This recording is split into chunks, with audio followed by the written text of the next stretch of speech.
Hello everyone, welcome to chemistry class. आज हम electrochemistry chapter पढ़ेंगे। मैं हूं नारायण बेरवा, फिजिक्स केमिस्ट्री। और आज का जो टॉपिक रहेगा नास्ट इक्वेशन और उस पर based numerical, very important to according to CBSE. ठीक है, तो आप लास्ट तक बने रहिए। लास्ट में हम एग्जाम्पल भी डिस्कस करेंगे। ठीक, सबसे पहले तो हम इस सेशन में क्या करने वाले हैं, देखिए। After completion of this you will be able to explain the Nast equation for linear cell and apply the concept for others। Solve कर पाएंगे न्यूमेरिकल्स। अब इस सेशन में क्या होने वाला, देखिए। We will find the ways to determine the values of electrode potential and cell at any concentration। सबसे खास बात जो हम पहले सीखे थे वो एक स्टैंडर्ड सॉल्यूशंस के लिए थी। अर्लियर हमने सीखा था वो क्या था, स्टैंडर्ड सॉल्यूशन के था। वहाँ स्टैंडर्ड इलेक्ट्रोड पोटेंशियल या स्टैंडर्ड रिडक्शन पोटेंशियल या स्टैंडर्ड सेल पोटेंशियल कैलकुलेट किया जा रहा है विद द हेल्प ऑफ सी के साथ। लेकिन अभी हमें तो अलग कंडीशन से हर टाइम वो मेंटेन नहीं कर पाते। What is the next equation, ये सब हम पता कर पाएंगे। और how to solve the numerical problem based on next equation. CBSE previous years questions लिए हैं एग्जाम के तौर पर। ठीक है, वही हम डिस्कस करेंगे। देखिए, जो ये मेरा प्रीवियस ईयर्स का पिछली क्लास का लास्ट एक्सप्लेनेशन ले रहे हैं। थोड़ा सा इंट्रोडक्टरी में हमेशा रख रहा हूँ, तो एक ही सेल रख रहा हूँ। ये हम देखे थे कि E cell is equal to cathode minus ये एनोड, या यूँ कहे कि राइट माइनस लेफ्ट, ऐसे हमने देखा था। ये आर्बिट्रेरी लिया था स्टैंडर्ड इलेक्ट्रो हाइड्रोजन इलेक्ट्रोड के रेस्पेक्ट में। तो ये सारी उसके रेस्पेक्ट में वैल्यूज है। ये जीरो है, उसकी जीरो असाइन की हुई है, दूसरी सारी वैल्यू। यहाँ हमने इसको इस तरह से कैलकुलेट करना सीखा था। ये कैलकुलेट किया था एक एग्जाम्पल लास्ट क्लास में। राइट माइनस लेफ्ट, जो अपर साइड अपर वाली होती है वो पहले लिखी गई है 0.34 इन नेगेटिव। लेकिन ये कब कंडीशन अप्लाई होती है, जब यहाँ पे 1 मोलर कंसंट्रेशन है, ये भी 1 मोलर। लेकिन आप कंटिन्यूसली यूज करेंगे तो ये कंसंट्रेशन तो चेंज होगी, क्योंकि ये तो डिजोल्व हो रहा है और ये डिपोजिट हो रहा है, तो कंसंट्रेशन चेंज होगी। उस कंसंट्रेशन चेंज होगी तो करंट भी चेंज होगा, वोल्टेज। तो उस टाइम पे क्या वोल्टेज मिलेगा, ये एक बड़ा मैटर। तो यही यहाँ पे एक चीज है कि कन्वेंशनल रेफरेंस इलेक्ट्रोड हम लिए हुए थे। ठीक है, तो उसमें ये इसको जीरो मान के चल रहे हैं। इसकी हेल्प से हमने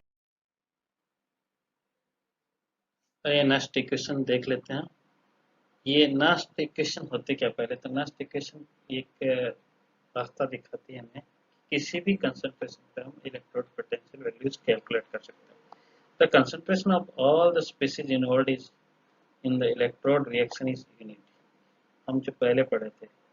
लेकिन this is not always be true. So फिर हमें कैलकुलेट करने के लिए इस तरीके की रिएक्शन लिखी, जहाँ पे oxidized state is getting electrode and converting into reduced state, यानी रिडक्शन पोटेंशियल के लिए। इन दिस इलेक्ट्रोड, तो हम फिर ऐसे लिखें इलेक्ट्रोड पोटेंशियल। इसके अकॉर्डिंग क्या है कि electrode potential at any concentration, यहाँ देखिए स्टार नहीं लगा, नॉट नहीं लगा, ये इज इक्वल टू, लेकिन वो उस पर डिपेंड करते हैं standard value, is equal to this minus R T upon n F l n standard product upon, यहाँ पे हम क्यों लिखते हैं concentration of product upon reactant reaction percent. तो प्रोडक्ट ये तो सॉलिड है यहाँ पे, तो इसकी सॉलिड की तो concentration, but concentration of solid is taken as unity, तो इसको हटाना पड़ेगा। इसको हटा दिया यूनिटी, तो ये 1 रख दिया और ये फॉर्मूला बन गया। इसके बाद हम देखिए इसी को डेनियल सेल पे अप्लाई कर रहे हैं। डेनियल सेल में एनसीईआरटी का टेक्स्ट है, यहाँ कुछ का मिस्टेक है और करेक्ट कर लेना बुक से, इसीलिए। या थोड़ा सा मिस्टेक तो नहीं है, लेकिन समझने में दिक्कत होगी, इसलिए समझने के हिसाब से बना रहे हैं। देखिए, कैथोड और कैथोड दिस रिएक्शन, क्या कैथोड के लिए हम ऐसा बना लेंगे, लेकिन एनोड के लिए भी ऐसा ही रिडक्शन वाला ही बनाना ना। जिंक इज रिडक्शन रिएक्शन लिखिए, देखिए Zn+2 दिस, यही। ठीक है, ऐसा नहीं कि यहाँ पे उल्टा लिख देना इनको। ये सिंबल लिखते टाइम पे तो हमें रिडक्शन पोटेंशियल ही लिखना, सिंबल में ये वैल्यू रिडक्शन वाली ही है। ठीक है, ये बिल्कुल सेम ऐसे हो गया। यहाँ पे कॉपर की वैल्यू थी, यहाँ जिंक की वैल्यू। अब आगे देखिए इसके बाद क्या होता है। यहाँ आप देखें कि सेल ईएमएफ निकाले हम किसी भी कंसंट्रेशन पे ईएमएफ। तो किसी भी कंसंट्रेशन पे ईएमएफ निकाले तो हमें क्या करना चाहिए, electrode potential at that concentration of cathode या राइट माइनस लेफ्ट, ये करना होगा ना। तो ये हमारा राइट कॉपर वाला इलेक्ट्रोड हुआ और ये जिंक वाला। तो राइट जो कॉपर का इलेक्ट्रोड है ये रिएक्शन है, इस वाले इसको हटा दें हम और इसके इधर इक्वल के पार्ट वाला ये हम आगे पुट कर दें वैल्यू। तो ये देखिए राइट इसको पुट कर दिया, इसकी इक्वल वैल्यू जो थी E copper electrode potential of copper minus electrode potential of zinc at any concentration. ये माइनस लगा लिया, लेकिन अब यहाँ समझना है इन्होंने ऑलरेडी साइन चेंज कर दिया। देखिए नेगेटिव साइन है अपने इस इक्वेशन में, ठीक है। और ये देखिए इन्होंने क्या किया, ये इसका पॉजिटिव वैल्यू थी, ये नेगेटिव कर ली। इन्होंने ऑलरेडी ब्रैकेट ओपन करके लिखा, ठीक है। तो ये जो नेगेटिव साइन चलता था उसकी जगह इन्होंने पॉजिटिव लगा दिया, ठीक है। तो फिर ठीक समझ में आ जाएगा, क्योंकि वहाँ से जो दूसरी बुक थी शायद मिस्टेक वाली। एक और चीज़ बता दूंगा मैं यहाँ। तो अब ये इस तरह से लिख लिया। अब एक जो चीज़ समझ में आई, standard electrode potential of copper minus standard electrode potential of zinc can be written as, ये साथ में लिख सकते हैं। तो ये साथ लिखा गया, और इसको साथ में लिखने से अगला स्टेप समझ जाए कि इसकी जगह पर स्टैंडर्ड सेल पोटेंशियल लिख सकते हैं, ईएमएफ। अब बाकी बची हुई टर्म को देखिए, बाकी बची हुई टर्म में से देखना है कि ये R T by two n F, R T by two F minus और ये plus R T by two F, ये तो ले लिया कॉमन, ठीक है। ये कॉमन ले लिया, ये यहाँ पे ब्रैकेट नहीं है, वही मैं कहने वाला था। अब यहाँ कॉमन लेने के बाद में ब्रैकेट लगाऊं, पहले देख लेते हैं। क्योंकि जिंक वाले पे जो साइन था प्लस का था, लेकिन यहाँ नेगेटिव आ गया, इसलिए ये साइन से मेरा कहना सही था कि यहाँ हमको ब्रैकेट होना चाहिए, ठीक है।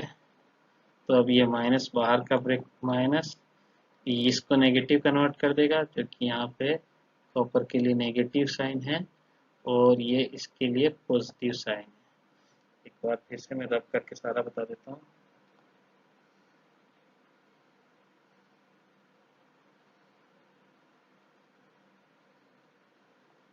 उस टर्म के लिए मैं स्पेशली देखना, यहाँ हम अब देखिए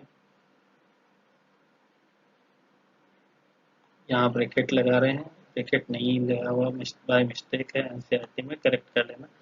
अब देखिए ये ब्रैकेट के बाहर माइनस है, ये मल्टीप्लाइड की कॉमन ले लिया, आर टी को क्या लिया, आर टी एन एफ को कॉमन ले लिया, एन एन को साथ पे रखा। अब यहाँ जो है ये पहले टर्म थी कॉपर के साथ, कॉपर इलेक्ट्रोड वाली माइनस, अभी ये पॉजिटिव है और इससे जैसे मल्टीप्लाई होगी माइनस हो जाएगी, ये नेगेटिव है और पहले ये पॉजिटिव थी, ठीक है। तो ये यहाँ ब्रैकेट है, इससे ही समझ के चलना। नेक्स्ट आगे देखिए इलेक्ट्रोड पोटेंशियल वैल्यू। अब हम सीधा सीधा सा देखें, इसको हम बाहर ही रहने दें। तो यहाँ पे एक एलन और कॉमन ले सकते हैं, और इसमें हम इसका ये क्या होगा, माइनस वाले को नीचे लिखना रहेगा और इसको ऊपर, है ना। तो यहाँ पे ये एक अपना combination log a minus B, formula क्या होता है, log a minus B equal to log a upon B, ऐसे लिखते हैं। तो वही चीज़ यहाँ किया है, ये प्लस वाली टर्म अप साइड थी और ये डाउन साइड, तो अप साइड में 1 अपॉन कॉपर आ रहा तो ये नीचे आ गई अल्टीमेटली, और ये 1 अपॉन जिंक जा रहा था, ये अल्टीमेटली ऊपर चला गया, ठीक है। तो दिस कैन, इसी को एक नया फॉर्मेट में लिखा है, दिस कैन बी रिटन, इसको आर टी को हटा, एल एन को हटा दिया, नेचुरल लॉग को और ले लिया 10 बेस लॉग ले लिया, 10 बेस लॉग, और 10 बेस लॉग के साथ आर टी की वैल्यू भी रख दी गई स्टैंडर्ड कंडीशन, टी टेम्परेचर 298 और आर गैस कांस्टेंट इनकी वैल्यू, और आप फेराडेज कांस्टेंट ले लिया। तो उसकी फेराडे कांस्टेंट केवल ये कांस्टेंट लिया, एल एन को उसमें 2.303 से मल्टीप्लाई करके इसका एक कांस्टेंट तैयार कर दिया, ये इलेक्ट्रॉन से मल्टीप्लाई नहीं किया, देखो नंबर ऑफ इलेक्ट्रॉन है।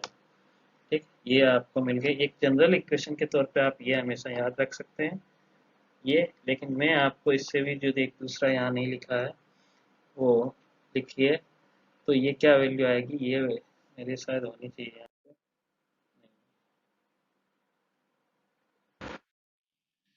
तो मैं वो जो छूटी है वो यहाँ बता देता हूँ।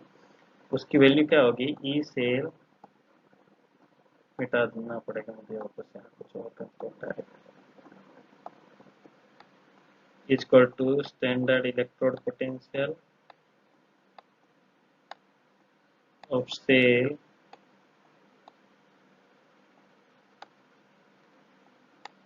minus 0.05 पॉइंट कंसिडर करना 9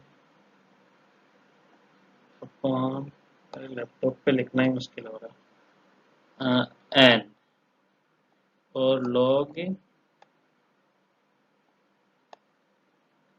यहाँ क्यू लिखना सीधा मेरे स्पेस का, ये QC reaction percent, product QC का मतलब रहेगा concentration of product upon reactant. ठीक है, अभी ये तो इधर साइड में रहेगा, न्यूमेरिकल दिया है एक। Calculate the EMF of the following cell at any 298 kelvin, standard condition दे रखी है, लेकिन ये कह रहा है concentration is something different, concentration देती है। ठीक है, तो अब ये हाइड्रोजन के साथ ही दिया, तो देखिए सबसे पहले सिंपल कर दिया इन्होंने। यहाँ किसी भी न्यूमेरिकल को सॉल्व करेंगे तो सबसे पहले करना कैसे तरीका समझ लीजिए।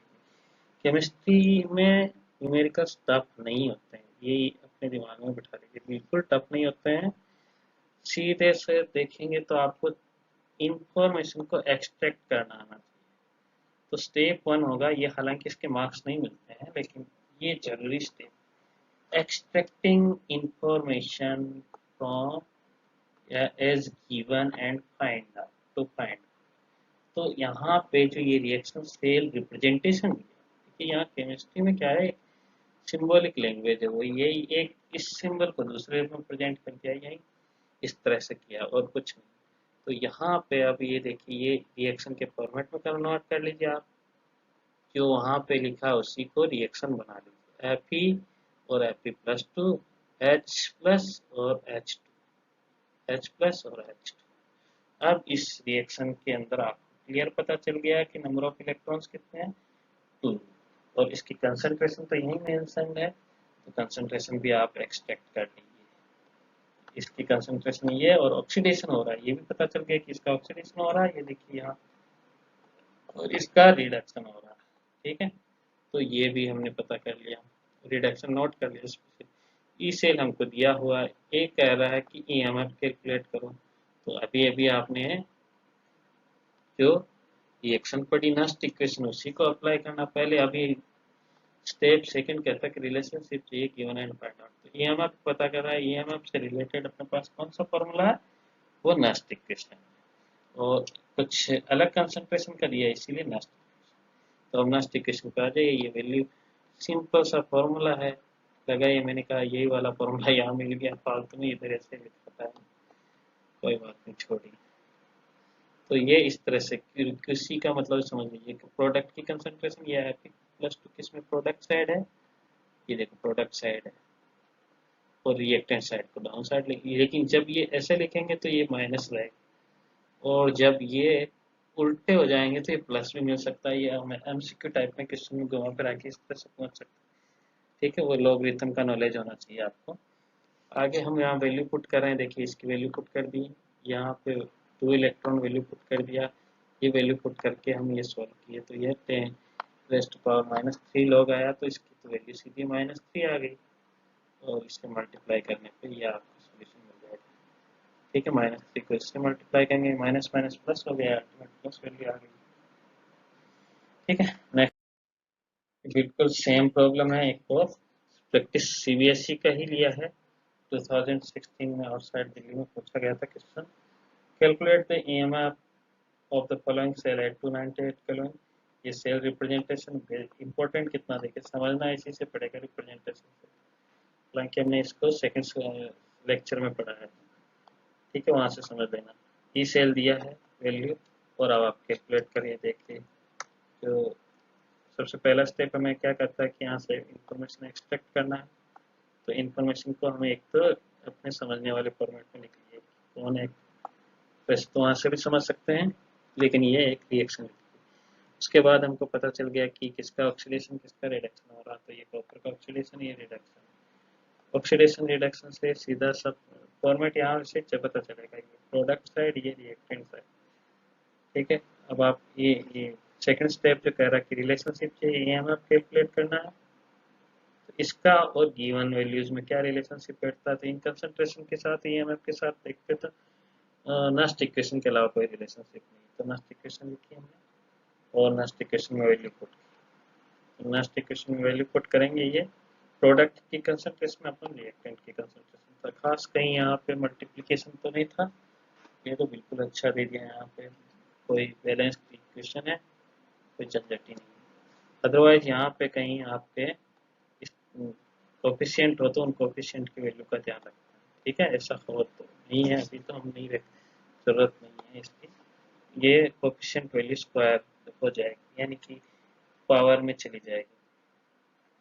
अब यहाँ पे वैल्यू पुट करिए, इसकी वैल्यू आ गई 0 पॉइंट, यहीं देख लीजिए सीधा 0.01 है, और इसकी वैल्यू आ गई ये। इसको डिफरेंट फॉर्मेट में लिखा है यहाँ पे, एक्सट्रैक्ट यहाँ पे हम यहाँ लिखते टाइम पे लिख दिया। तो इसको 3 डेसिमल लेफ्ट साइड चला गया ये पॉइंट से। तो ये आप देखिए इसकी वैल्यू आ गई है, तो सीधा सा 2 आ जाएगा, 2 से 2 मल्टीप्लाई, ये तो वैल्यू आसान है, बहुत सिंपल कैलकुलेशन, घबराने की जरूरत नहीं। ऐसे डेटा नजर आते हैं ना 0.001 और डिवाइड, यहाँ से बच्चे घबरा जाते हैं। घबराना नहीं, बिल्कुल नहीं घबराना, ये थोड़ा सा सोल्व करेंगे तो सबसे इजी न्यूमेरिकल्स बनेंगे केमिस्ट्री के। Thank you, stay home, stay safe. आप प्रैक्टिस करिएगा इन न्यूमेरिकल्स की, ठीक है। थैंक यू, अच्छा रहेगा सब रिजल्ट।